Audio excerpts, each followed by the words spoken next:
You are. Somewhere. It is dark. It is warm. It is the only thing you have ever known. A muffled, rhythmic booming is the entire soundtrack of your existence. It is a world of one. Then, the world contracts. It squeezes. The booming in the background becomes frantic. The walls, once your entire universe, are now a hostile force, pushing you out into a cold, shocking, and impossibly vast nothingness. You open your eyes. The world is a blur of deep, terrifying blue. Consciousness returns to nature's most grandiose and inefficient design. Official designation: Megaptera noviangliae. But you are known to the world simply as the humpback whale. A name that hints at the way your back arches before a dive, but fails to capture the sheer, tragicomic absurdity of what you are about to endure. Your life, you see, is not a majestic saga of the deep. It's a series of profound, systematic, and often humiliating failures set to the background music of your own inexplicably sad songs. You are born not into a cradle, but into an emergency. You are a 150-pound sack of blubber and confusion, violently expelled from the only home you've ever known into an environment that is actively trying to kill you in at least a dozen different ways. The pressure is immense, the cold is a constant shock, and you cannot breathe. Your first instinct is to sink, a clumsy retreat into the familiar dark. But a colossal shadow blocks your descent. It's your mother. She nudges you, not with the gentle coo of a terrestrial parent, but with the frantic, desperate shove of an investor trying to prevent a multi-ton asset from immediately defaulting. Your grand entrance into the world is a panicked, gasping scramble to the surface. Your first breath isn't a moment of triumph. It's a sputtering, terrified gulp of air before the crushing weight of the water pulls you back down. Welcome to the party. Of course, no birth is complete without unwanted guests. And yours has attracted the absolute worst neighbors in the entire oceanic subdivision, orcas. They saw your mother's labor, and they have been waiting patiently, circling like a pack of impeccably dressed, highly intelligent gangsters. To them, you are not a miracle of life. You are a veal cutlet the size of a small car, and they are very, very hungry. Your mother, utterly exhausted from the ordeal of ejecting you from her body, must now engage in a life or death battle. She bellows, a sound of pure, hormonal rage that gets swallowed by the indifferent blue. She swings her massive tail, a gesture that looks impressive, but is often futile against their coordinated, almost military precision. They are the wolves of the sea, and you are a very slow, very conspicuous lamb. Your survival in these first few moments has nothing to do with your strength or your will to live. It depends entirely on whether the welcoming committee feels like putting in the effort, or if they'd rather just go find an easier meal, like a sea lion, to torture for a while. If you live, it's not because you are special. It's because you were, for the moment, inconvenient. This is the first, and perhaps most important, lesson of your existence. Your life is largely determined by the whims of others. Your education begins. The curriculum is simple: survival. Your primary, and indeed only, strategy for the next year is a pathetic and desperate gambit that can be summarized as stay near the giant thing. You are a living sidecar, a biological accessory with no engine and no brakes. Your entire world is the colossal, moving continent of your mother's flank. You hug it for protection, you follow it for direction, and you drink from it for sustenance. Let's talk about that. You don't suckle in the quaint, pastoral sense. Your mother has no external nipples. Instead, she lactates what can only be described as a high-fat, pudding-like substance directly into the open water. And you, with the grace of a submerged vacuum cleaner, attempt to slurp it up before it dissipates into the endless blue. It is profoundly undignified, but it works. You will consume over 100 gallons of this fatty paste every single day, a diet designed to turn you from a vulnerable nugget into a slightly less vulnerable, bigger nugget as quickly as possible. Your main adversaries remain the same. The orcas are a constant, recurring nightmare. They are the final exam for which you are never truly prepared. But there are other threats. Large sharks, the ocean's opportunistic thugs, will shadow your little family unit. waiting for a moment of distraction to take a test bite. A test bite from a great white is not a minor inconvenience. Then there is the greatest, most implacable enemy of all, the ocean itself. It is a vast, three-dimensional desert. Getting separated from your mother for more than a few minutes is a death sentence. You have no map, no compass, just a biological imperative to follow the leader. Starvation is a shadow that never truly leaves. And then there are the new monsters. The ones that don't want to eat you. They are far stranger. Long, hard-shelled beasts that scream through the water with a high-pitched whine that slices through your world. You don't know what a container ship or a sonar ping is, but you know the sound. It is the sound of pain, of confusion. A sound that scrambles your senses and makes the water itself feel sick. You must learn the ropes of being a whale. This involves mastering a series of skills that seem majestic from a distance, but are, in practice, deeply clumsy during the learning phase. You must learn to breach. Your first attempts are not the spectacular, airborne ballets you see on nature documentaries. They are pathetic belly flops. You heave your body out of the water, achieve approximately 2 feet of air, and then slap back down with all the grace of a dropped sofa. You must learn to tail slap, a key communication tool. Your initial efforts produce a splash that would barely disturb a bathtub. And you must learn to sing. The long, complex, and frankly, quite depressing songs of your people. Your first vocalizations are squeaks and grunts, the adolescent fumblings of a creature trying to find its voice in a world that mostly communicates through violence.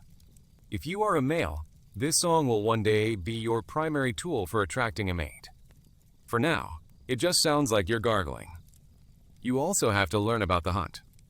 Or, in your case, the filter. You are a baleen whale, which means your method of eating is one of nature's least glamorous.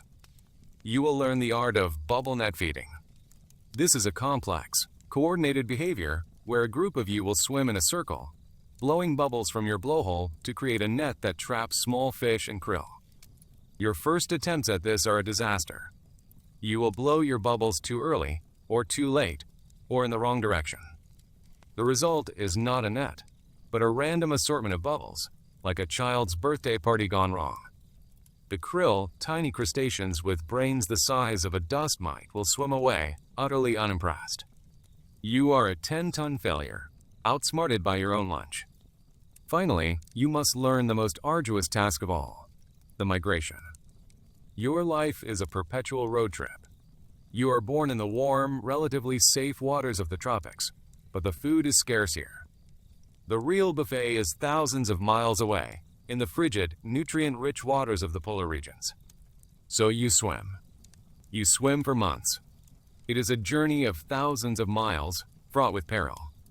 You will almost certainly try to take a wrong turn at some point.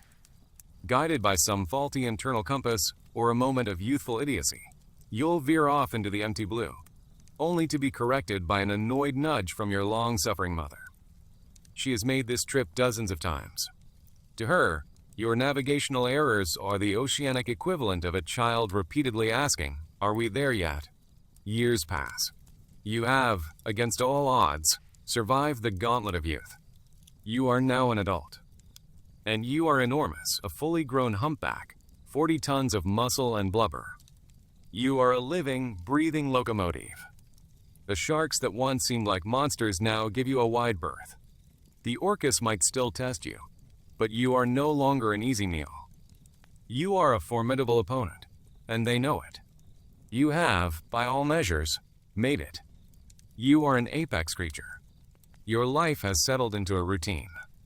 A simple, predictable, and profoundly boring routine. You spend half the year in the cold, gray waters of the north, swimming through clouds of krill with your mouth agape. It is the most monotonous form of eating imaginable. You just open, swim, and swallow. Then, you spend the other half of the year swimming all the way back to the tropics to do absolutely nothing. You have reached the pinnacle of your existence, the top of the food chain, and the view is more water. An endless, featureless expanse of it, a deep, quiet, and stable sense of security washes over you. This is it, you might think, if you had the capacity for such complex thoughts. just endless, peaceful eating and swimming, you would be wrong. So very, very wrong. Just when your life seems to have stabilized into a comfortable, if mind-numbing, rhythm, a new and terrible urgency descends upon you. It is a biological imperative far more powerful and far more destructive than hunger or fear. It is the need to mate. And it is, without question, the worst thing that will ever happen to you. Your peaceful, solitary existence is shattered by a sudden, violent, and all-consuming madness. If you are a male, you will be drawn into a spectacle of such pointless brutality that it defies all rational explanation. It is called a heat run. It begins when a single female enters estrus. Suddenly, you and a dozen other multi-ton males, all of whom were peacefully minding their own business moments before, are locked in a frenzied, high-speed pursuit of this one, utterly terrified female. This is not a graceful courtship. It is a demolition derby. You will spend hours, sometimes days, engaged in a relentless, brutal contest. You will slam your massive body into your rivals. You will use your head as a battering ram. You will bleed. You will scar. You will bellow with a rage you didn't know you possessed. You will chase the female and each other at full speed, jockeying for the escort position right beside her, all for a fleeting chance to pass on your genes. The vast majority of you will fail. After days of non-stop, violent exertion, you will be left bruised, bleeding, and utterly exhausted, with absolutely nothing to show for it but a new collection of scars and the bitter taste of failure. The female, for her part, endures being harassed and battered by a gang of hormonal behemoths. It is a system with no winners, only degrees of losing. Congratulations. You've reached the peak of your life. Your reward is to participate in the most violent, stressful, and humiliating experience imaginable. It is the ironic twist in the cosmic joke of your existence. The one act meant to create life is the one that comes closest to destroying you. The years continue to spool out. You have survived mating season after mating season, a veteran of countless pointless brawls. But the accumulated damage takes its toll. The slow, inevitable decline begins. You are getting old. The process is not gentle. Your movements become sluggish.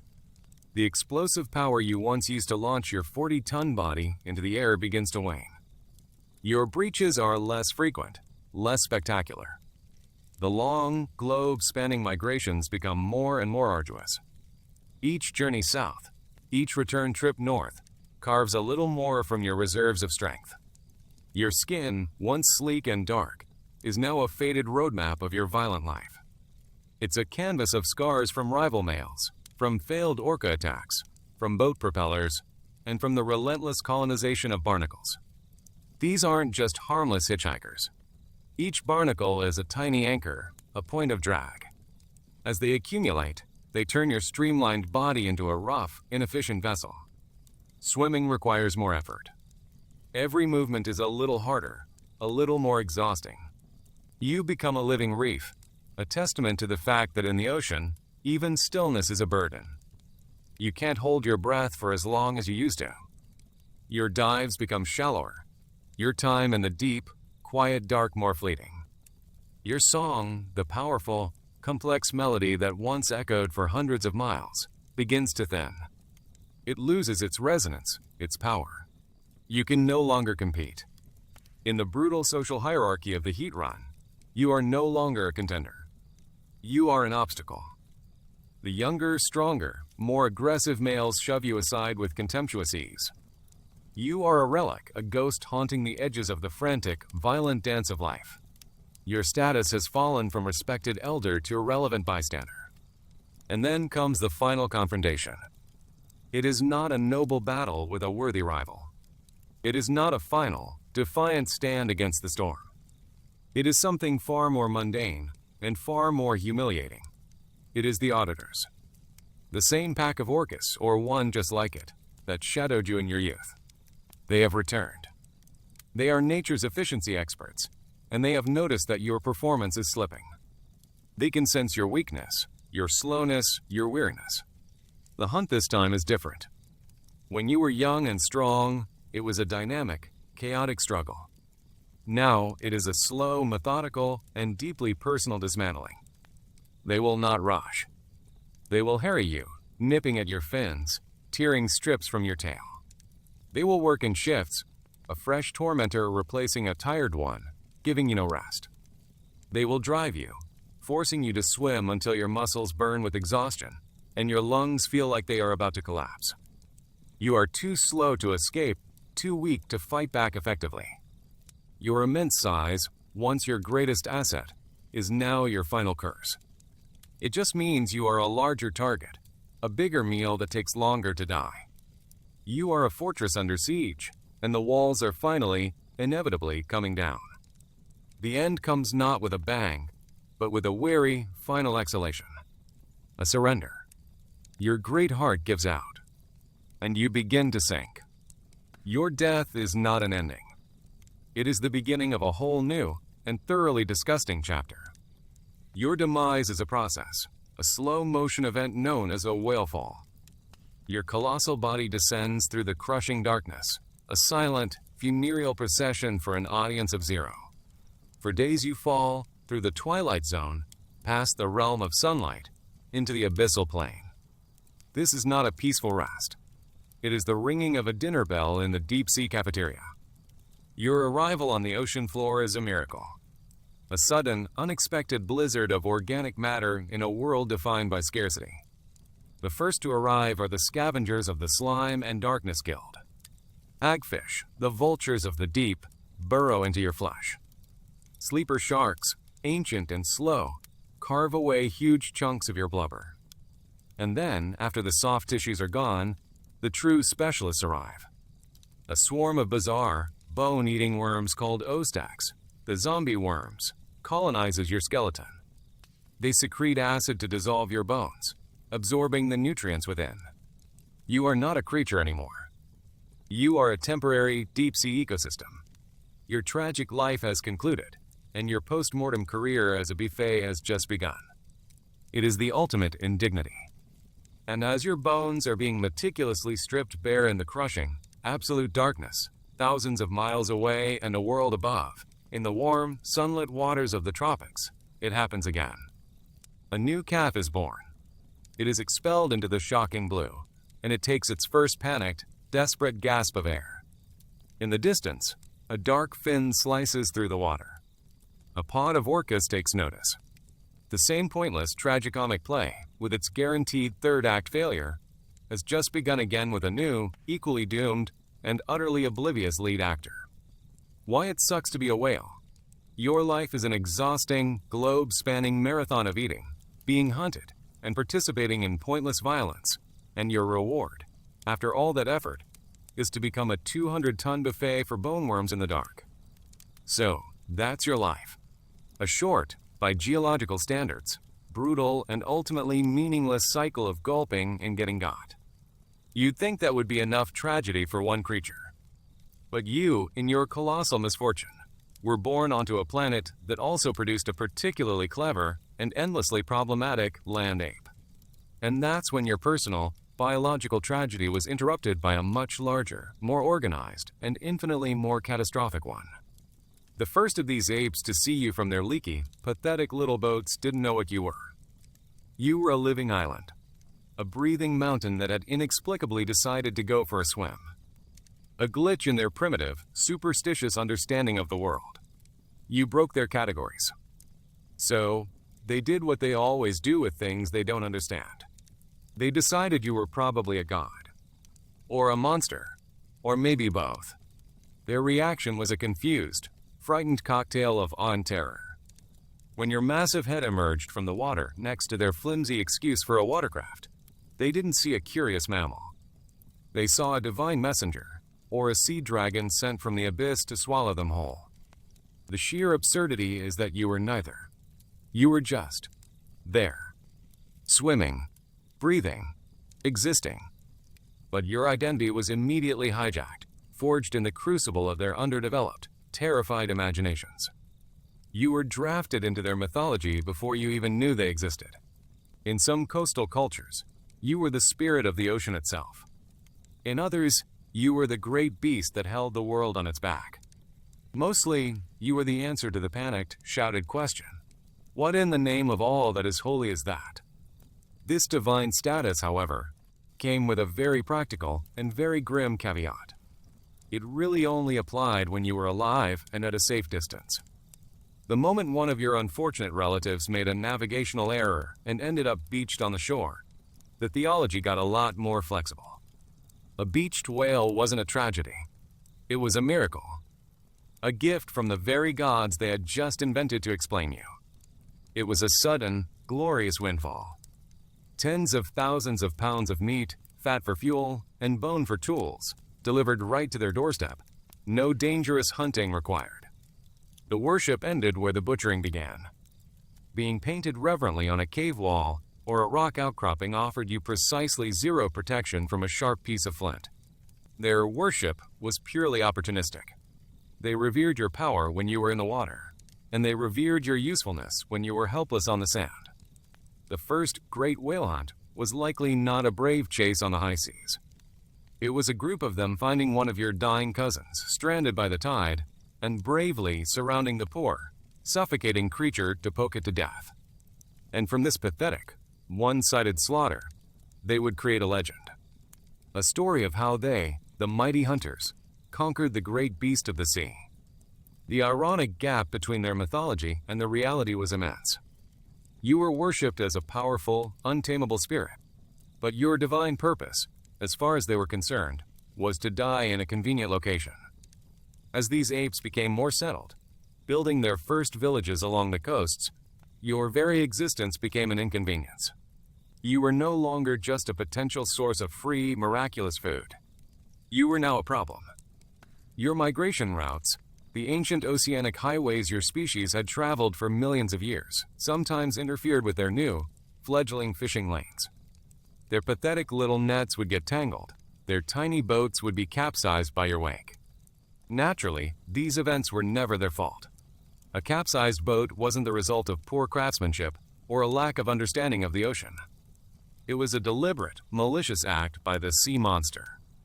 A poor fishing season wasn't because their own clumsy efforts had scared the fish away.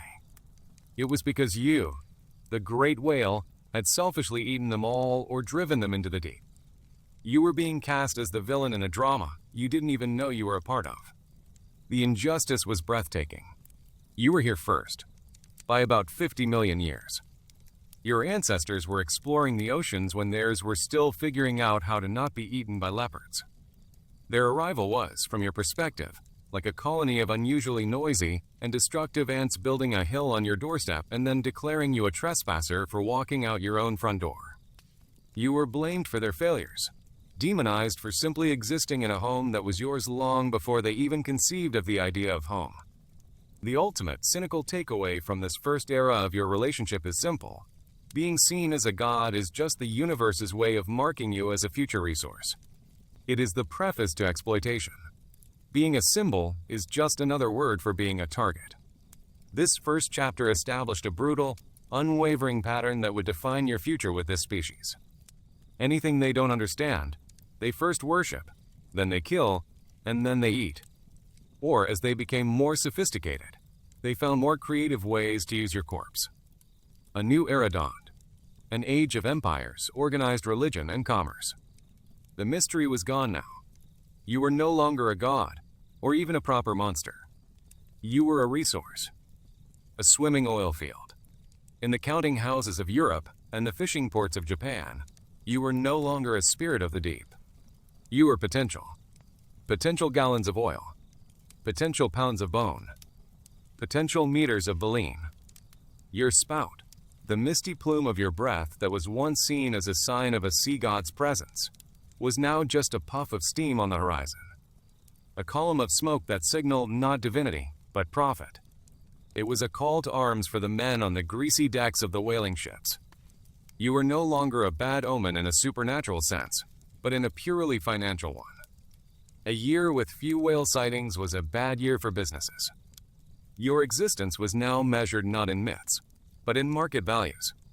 You were now systematically and brutally exploited on a scale that would have been unimaginable to your worshippers of the ancient world. The Basque people were among the first to turn it into a true industry, hunting right whales in the Bay of Biscay. Then came the Dutch, the British, the Americans.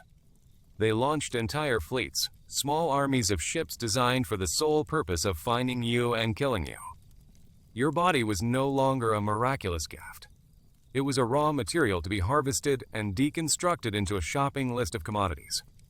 Your blubber, the thick layer of fat that allowed you to survive the freezing polar waters, was rendered down in huge, stinking tripods on the deck.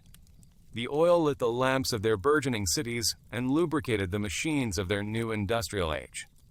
You literally fueled their progress. Your baleen, the intricate, bristle-like filter feeding system that you had perfected over millions of years of evolution, was repurposed for their vanity. It became the boning in their corsets, forcing their women into the unnatural, suffocating shapes their culture demanded. It became the springs in their early umbrellas and the bristles in their brushes. Your very skeleton was a treasure trove. Your jawbones, immense and curved, were used as gateposts for quaint seaside cottages, a morbid trophy of your demise. And then there was ambergris, a strange, waxy, and frankly disgusting substance that is formed in your intestines, likely to deal with the sharp beaks of the squid you eat. It is, for all intents and purposes, a pathological secretion, a whale gallstone.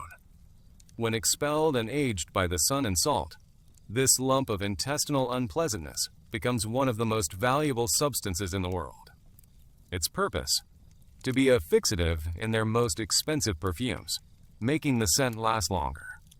So, the peak of their luxury, the scent they used to attract their own mates, had as its base a product of your indigestion.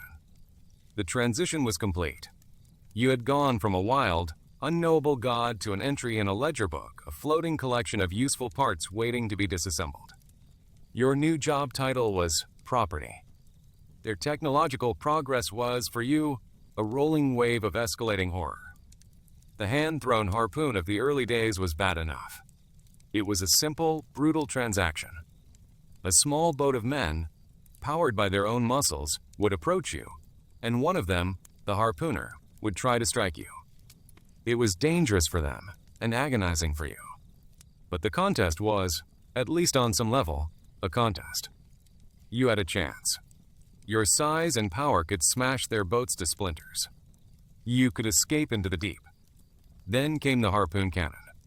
Mounted on the bow of a larger, faster ship, it could fire a harpoon with greater force and from a greater distance. The risk for them plummeted. The odds for you worsened considerably. Then they added an explosive head to the harpoon. A grenade that detonated deep inside your body, causing catastrophic internal injuries. The fight was now a slaughter. It was no longer a hunt. It was a long-range execution. And then came the final nail in your coffin, the steam engine. You could outswim a longboat powered by oars. You could dive deeper and hold your breath longer than the men hunting you. But you could not outrun a coal-fired, steam-powered catcher ship. These new vessels were fast, relentless, and they did not tire. They could chase you for hours, for days if necessary, waiting for you to exhaust yourself. The hunt became a one-sided, mechanized, and brutally efficient process of extermination. Their industrial revolution, which you had helped to fuel with your own body, had now produced the perfect tools for your annihilation. Their expansion across the globe meant there was nowhere left for you to hide. For centuries, the hunt was largely confined to the Atlantic. But as they wiped out the populations there, they moved on. They rounded Cape Horn and entered the Pacific, your last great refuge. They discovered your breeding grounds in the warm waters of Hawaii and Mexico. They discovered your feeding grounds in the frigid seas of Alaska and Antarctica. They hunted you in every ocean, on every migration route. You had no sanctuary. Your entire world, the vast, open ocean that once seemed limitless, had become a killing field. The deeply ironic summary of this age is that the very things that made you magnificent were the things that sealed your doom. Your immense size, which had protected you from all natural predators, now just meant you represented immense profit. Your thick, insulating blubber, a miracle of evolution for surviving the cold, became the fuel that lit their world and greased the wheels of their industry. Your beautiful, complex, and mournful songs, the very fabric of your social existence, became a beacon, leading the hunters directly to your pod. You gave them civilization, and they gave you the gift of near extinction. By the middle of the 20th century, you were almost gone. Some of your cousin species, like the Atlantic gray whale, were already extinct. Your own numbers were a tiny fraction of what they had once been. But then, a strange thing happened. You were saved. Not by a sudden surge of morality on the part of the apes. You were saved by geology and chemistry. They discovered vast deposits of petroleum deep within the earth. Kerosene replaced whale oil in their lamps. Mineral oil replaced it as a lubricant. The market for you collapsed. At the same time, the invention of plastics provided a cheap, durable alternative to your baleen. Suddenly, you were no longer commercially viable. You were, for the first time in centuries, worthless. And that worthlessness was the only thing that saved you from complete annihilation.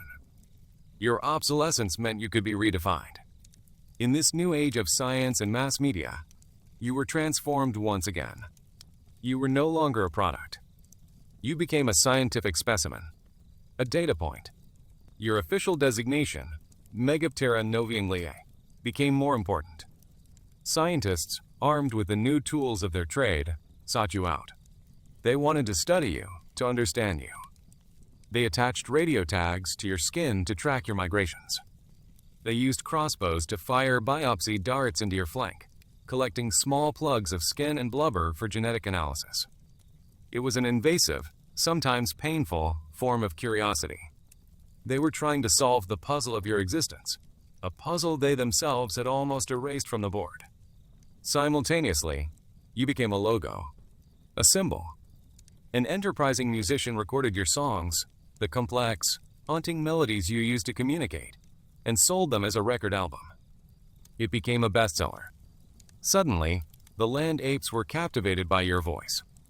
Your image, once a cartoonish monster on medieval maps or a diagram of butchers cuts on a whaler's chart, was now screen printed onto t-shirts and posters.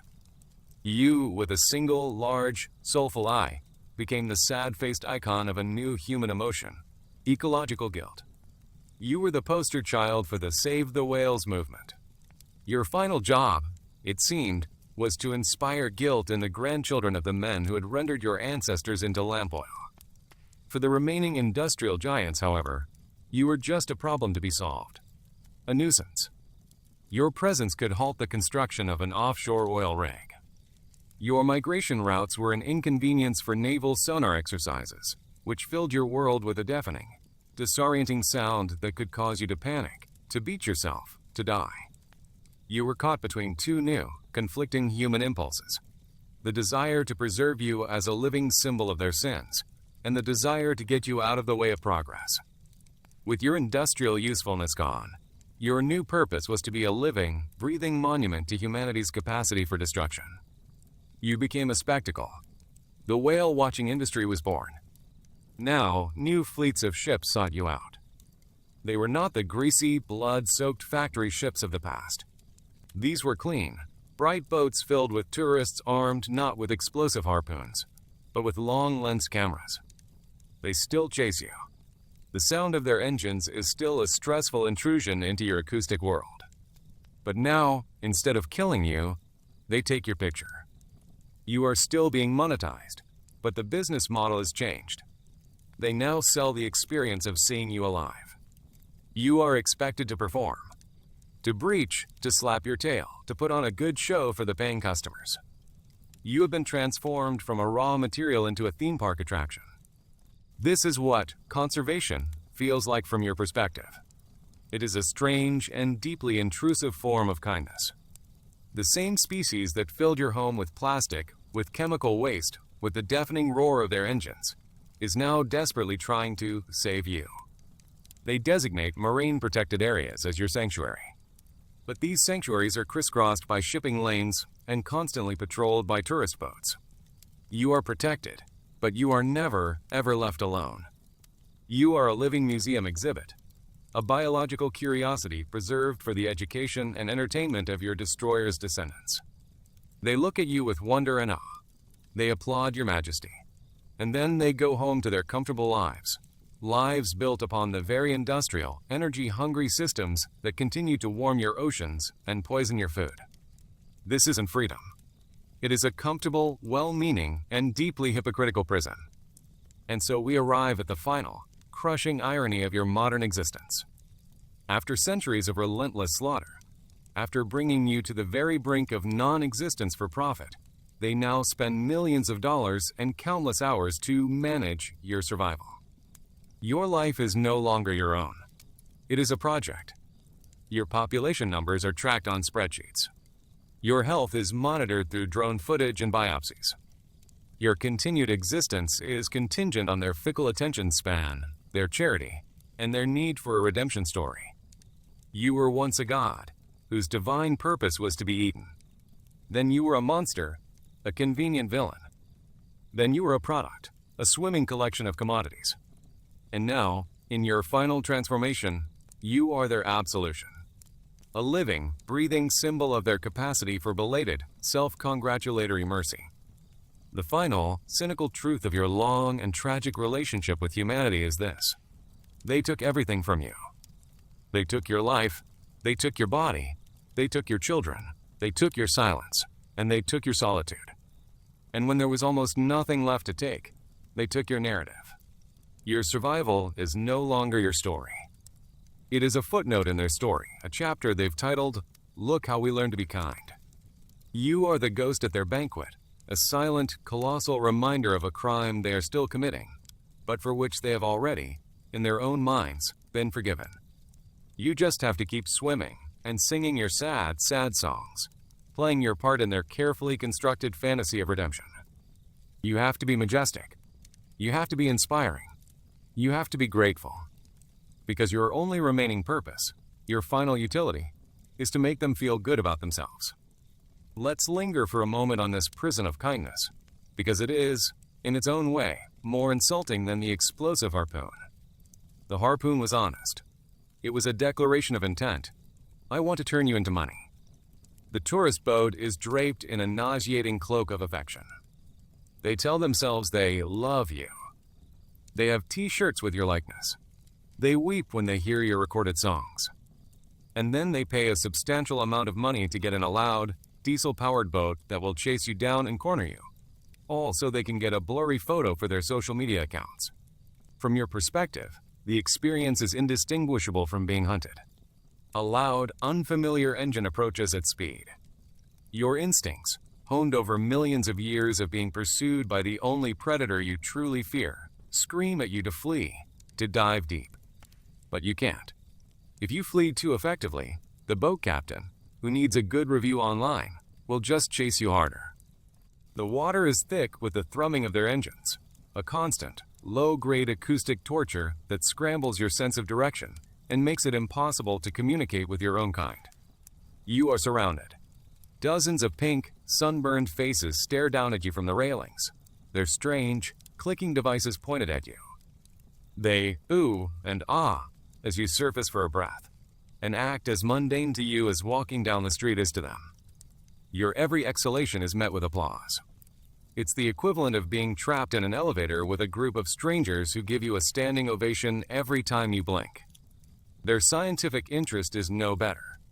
The researchers, for all their good intentions, are just a more sophisticated brand of tormentor. They fire darts into your back to get a sample of yourself. They glue tracking devices to your skin that chafe and irritate. They fly loud, buzzing drones over your head. They are mapping your genome, tracking your every move, analyzing your diet, all in an effort to understand you. But what they're really doing is reducing you to a set of data points. They are compiling the longest and most detailed obituary in history. They are documenting your decline with meticulous, dispassionate precision.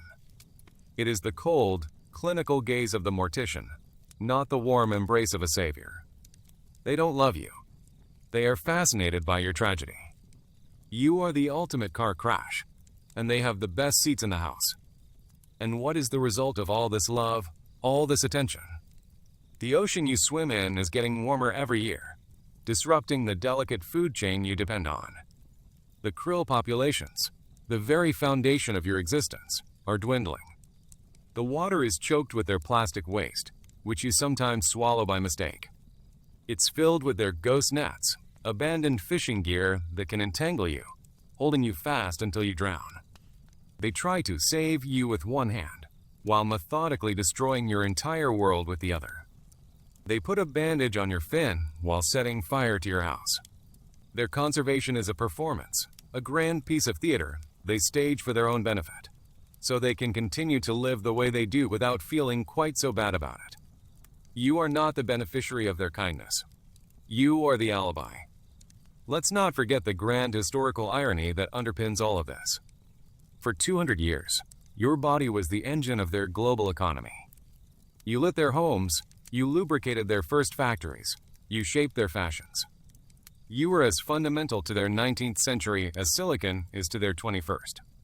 They built empires on your back. Cities like New Bedford and Nantucket became the Silicon Valleys of their day, powered by the immense wealth generated from your slaughter. They didn't just hunt you. They strip-mined you from the ocean. They pursued you with a single-minded, quasi-religious fervor. When they had killed most of you in the Atlantic, they didn't stop. They built bigger, faster ships and went to the Pacific. When they had decimated the Pacific, they went to the ends of the earth, to the crushing ice of the Antarctic, to finish the job. There was no sustainable plan. The goal was total liquidation. Get every last barrel of oil before someone else did. It was an arms race where you were the prize, the battlefield, and the casualty all at once. Think of the sheer, grimy reality of it. A whaling ship was perhaps the most unpleasant place a human being could exist. A floating slaughterhouse, slick with grease and blood, reeking of rendered blubber and rot. For years, these men would live in cramped, foul conditions, all for a share of the profit. And when they found you, the work was brutal. After the explosive harpoon did its work, your massive corpse would be hauled alongside the ship. The men would then descend onto your body, wearing spiked boots to get a footing on your slippery skin.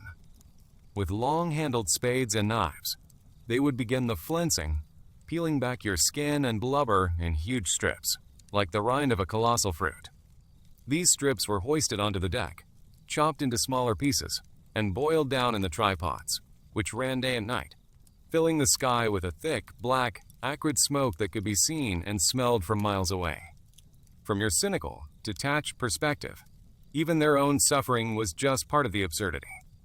They endured these hellish conditions, risked their lives in flimsy boats, and died of scurvy, accidents, and retaliatory strikes from your cornered brethren. All for what? To create a slightly brighter light for their reading rooms, and a slightly more rigid corset for their women. It was a staggering amount of effort and misery, on both sides of the harpoon, for a profoundly trivial outcome. They were as trapped in the system as you were, cogs in a machine that demanded your destruction. And the waste, the sheer, profligate waste.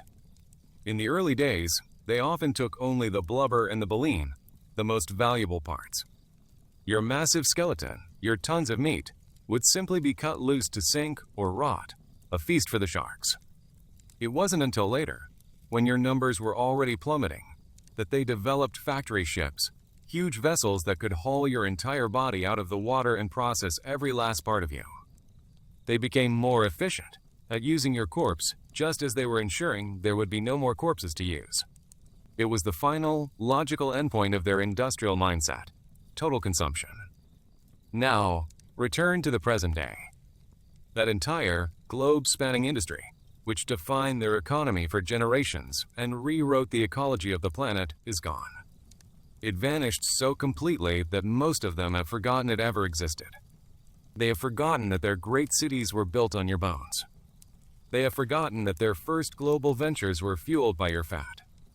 They look at you now, a majestic survivor, and they feel a sense of wonder. They have no idea that they are looking at a refugee, a survivor of a genocide they themselves perpetrated and then conveniently forgot. Your very existence is an accusation, but it's one they can no longer hear. The historical amnesia is total. They are tourists visiting a battlefield, admiring the scenery without having the slightest clue about the war that was fought there.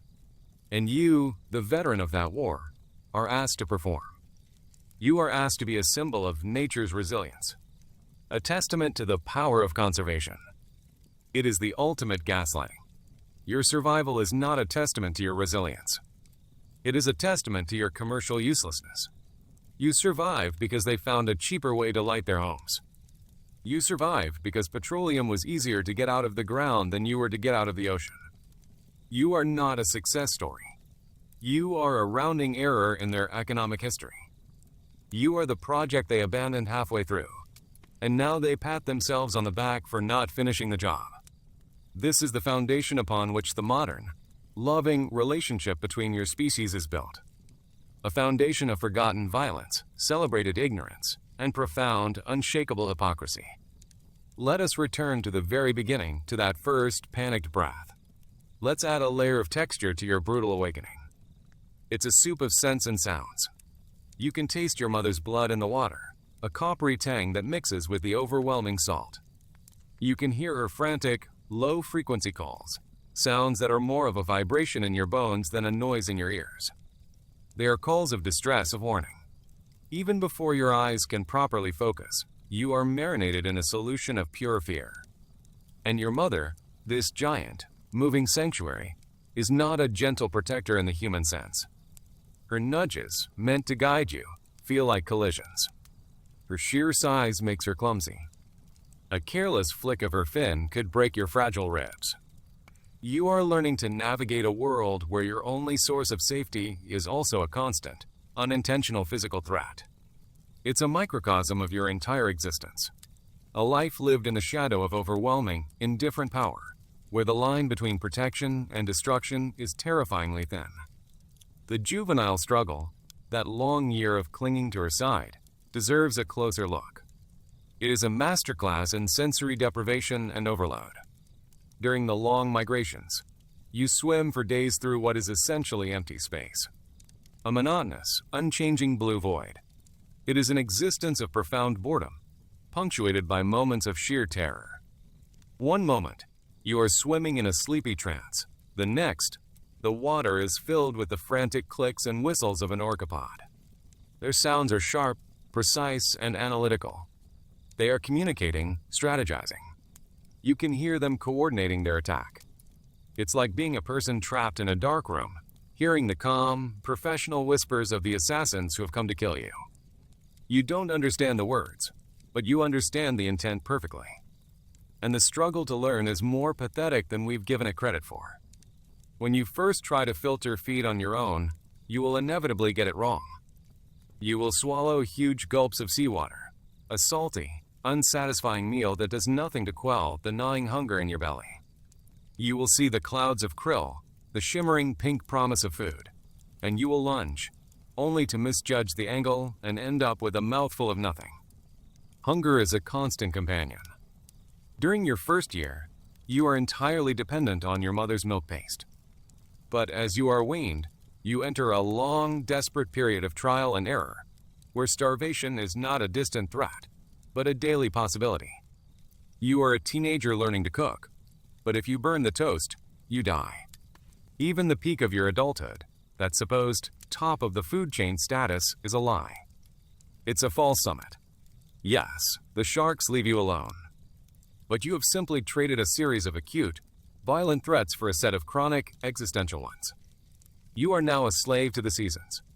Your entire life is dictated by the distribution of tiny crustaceans. You must travel halfway around the world, every single year, just to eat. Think of the sheer, grinding monotony of it. Months of swimming, ending in a few months of frantic, open-mouthed grazing, followed by months of swimming back again. Your life is a commute. A long, wet, and incredibly boring commute. The twist of reproduction, the violent nightmare of the heat run, is even worse when you consider the acoustics. The world of a whale is a world of sound. It is an acoustic war. The males are not just ramming each other. They're screaming at each other. They produce loud, aggressive, percussive sounds, a cacophony of threats and challenges. The water is thick with testosterone-fueled noise. For the female at the center of this, it is a sensory hell. She is pursued relentlessly by a gang of screaming, violent suitors. their calls bombarding her from all sides. Her own attempts to communicate are drowned out by their bellowing. It is the acoustic equivalent of being trapped in the middle of a riot. It is chaos, and it is the absolute pinnacle of your biological purpose. To create the next generation, you must first endure and participate in a temporary sonic apocalypse. The decline into old age is a symphony of small failures. Your baleen plates, once strong and flexible, become brittle. They break off, leaving you with a less efficient filter. Each mouthful of water yields less food. You have to work harder for fewer calories, at the exact time in your life when you have less energy to spare. It's a cruel feedback loop of diminishing returns. The whale lice and barnacles, which you've carried your whole life, become a genuine burden. Your skin is their world. They breathe, they spread, they dig in. The constant irritation, the added weight, the increased drag, it's like trying to run a marathon while wearing a suit of armor that is also infested with fleas. Your final confrontation with the orcas is a masterwork of psychological torture. They are in no hurry. They know you are old and weak. They will often play with you first. They will breach around you, swim circles around you, even bump up against you gently, as if to remind you of the power they possess and you have lost. They are connoisseurs of terror. They want you to know what is happening. They want you to understand your helplessness. The chase is not a sprint. It's a marathon of despair.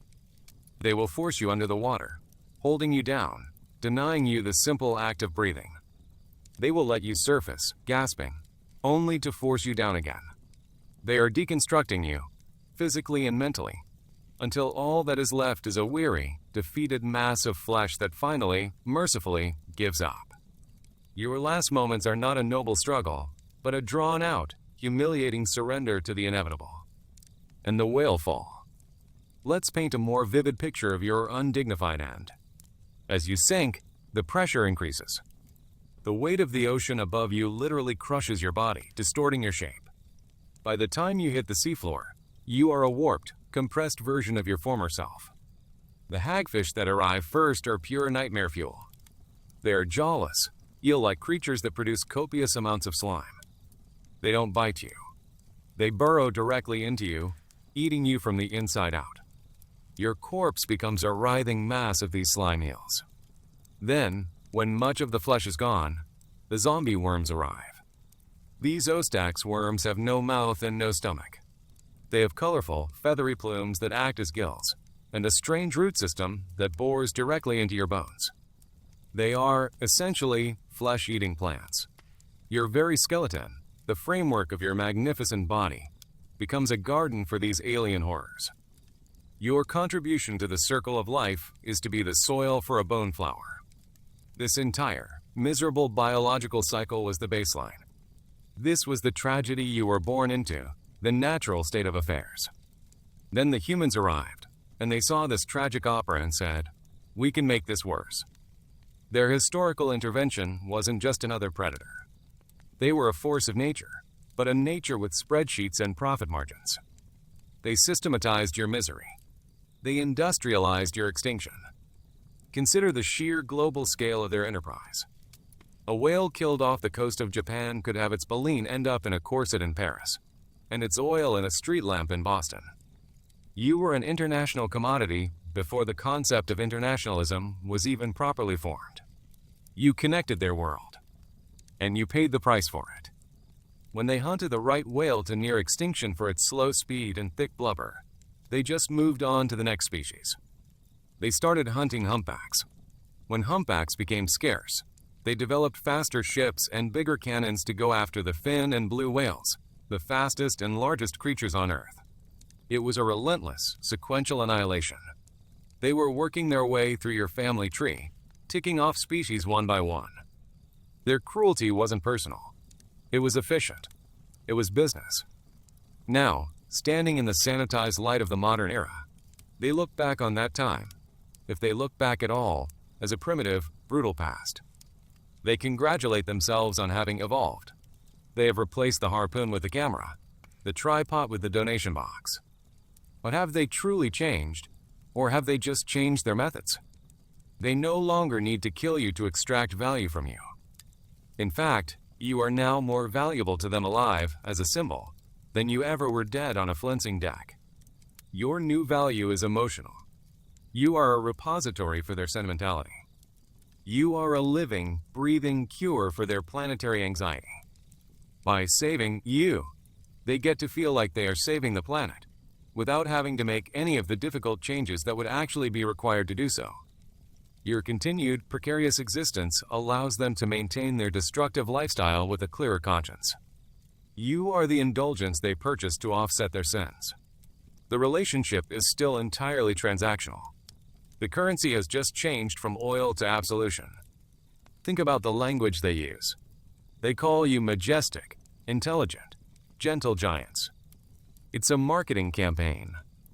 They project onto you all the qualities they wish they possessed themselves. They create a simplified, romanticized version of you that fits neatly onto a greeting card. They conveniently ignore the brutal realities of your actual life, the violent mating rituals, the casual infanticide that can occur, the sheer, grinding struggle for survival. They don't want to know the real you. The real you is complicated and violent and difficult. They want the cartoon version. The version that sings beautiful songs and poses gracefully for their cameras. You have been repurposed as a mascot for their own idealized vision of nature. And what happens if you fail to live up to that image? What happens if your population recovers to the point where you start seriously competing with their commercial fishing operations? The language will change overnight. You will no longer be a gentle giant. You will be a nuisance, a problem, a threat to their livelihoods. The romanticism will evaporate, and the old, cold calculus of the ledger book will return. They will start talking about culls and sustainable management. Your protected status is not a right. It is a privilege granted by them, and it can be revoked the moment you become inconvenient again. Your survival rests on the razor's edge of their sentimentality, and that is a terrifyingly unstable place to be. Your tragedy is complete. It is a perfect, closed loop of suffering. You endure a brutal, pointless natural existence, only to be discovered by a species that elevates your suffering to an industrial art form. They decimate you for profit, and then, when you are almost gone, they rebrand you as a symbol of their own capacity for redemption. They trap you in a prison of kindness, loving you not for what you are, but for what you represent to them. They watch you, study you, and celebrate you, all while ignoring the uncomfortable truth that they are still the architects of your decline. You are a ghost, haunting the ocean that they own. It is the soundtrack to their self-congratulatory nature documentary. And the final, crushing punchline is that you will never know any of this. You just swim. You just sing. You just survive day by day, oblivious to the fact that your life is no longer your own story, but merely the final, tragic chapter in theirs.